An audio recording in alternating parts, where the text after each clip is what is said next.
आपको मैं बताऊं कि एक जमाना था, चाहे चौधरी चरण सिंह का हो चाहे किसी का हो, एक जमाना ये हुआ करता था कि कलेक्टर को प्रमुख सचिव के आदेश से अगर जनप्रतिनिधि आए तो खड़े हो जाए। आज बड़े बड़े मंत्रियों के यहाँ, बड़े बड़े मंत्रियों के चैम्बर में प्रमुख सचिव या एसीएस लेवल के अफसर नहीं आते, वो सेकंड थर्ड लाइन भेजते हैं, चाहे मंत्री बात कर लो। ये डिफरेंस है आज के सिस्टम में और पुराने सिस्टम में।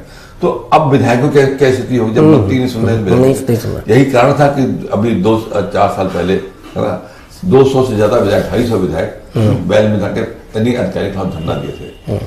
अब वो क्या विधायकों का वो गुस्सा, वो नाराजगी इस बाई इलेक्शन में काम आएगी नहीं आएगी? वो चल रहा है, खेल तो चल ही रहा है। वो नाराजगी जो है वो वोट में के लिए मेहनत नहीं कर रहे हैं। उनको आदेश मिला है, वो वहाँ पड़े हुए हैं, लेकिन दिल से नहीं वो काम कर रहे हैं। और वो चाहते हैं कि बाबा जी न रहें। सच्चाई तो ये है। ऊपर से भी उनको इशारा मिला हुआ है।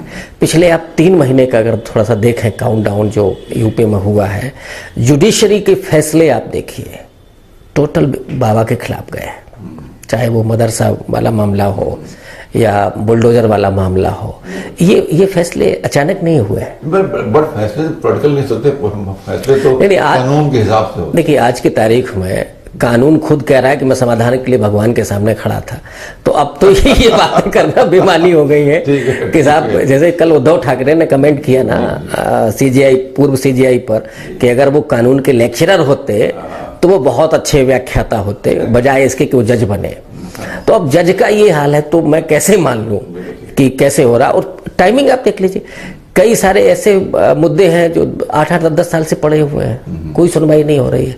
अचानक बुलडोजर पर आ जाना, मैं ये नहीं कह रहा हूं कि ये कानून सम्मत नहीं हुआ है, लेकिन उस पर सुनवाई होना, उस पर फैसला आना, मदरसा वाले मुद्दे पर फैसला आना, ये जो टाइमिंग है वो टाइमिंग कुछ कह रही है। भाई हम लोग तो टाइमिंग और ये सब के हिसाब से ही विश्लेषण करते हैं। वो टाइमिंग ये कह रही है कि पिछले 3 महीने से बाबा का काउंटडाउन चालू है और इस चुनाव में 6 सीटें 7 सीटें अगर बीजेपी हार गई। भारतीय जनता पार्टी का लगातार दावा है, बाबा का जो मेहनत है जो अद्भुत हुए, और भारतीय जनता पार्टी के सारे नेताओं का दावा है कि वो 9 में से 8 सीटें निश्चित से जीत रहे हैं, ऐसा दावा है। नहीं, दावा तो अखिलेश यादव का 9 में ऐसा 9 सीटें जीतने का होगा, लेकिन हम लोग दावे पर नहीं जाते। मुझे नहीं लगता है कि ये परिस्थिति, उत्तर प्रदेश अंदर से बहुत बदल चुका है। अखिलेश यादव कोई ब्लेंडर ना करें, जैसे कई बार वो कर जाते हैं, उनकी आदत में है। तो मुझे, जैसे मैं मानता हूं कि 24 के इलेक्शन का ब्लेंडर बीजेपी ने किया था, संविधान को बदलने की बात कह के, वरना 240 पे नहीं रुकते वो। तो अब जो परिस्थितियां हैं, खैर योगी जी ने कोई भी उस तरह की गलती नहीं की है, लेकिन अखिलेश ने भी नहीं की है। अखिलेश बराबर पीडीए की बात कर रहे हैं। ये जो नैरेटिव है, ये नैरेटिव अखिलेश के पक्ष में जाते हुए दिख रहा है और लोग बदलाव चाह रहे हैं।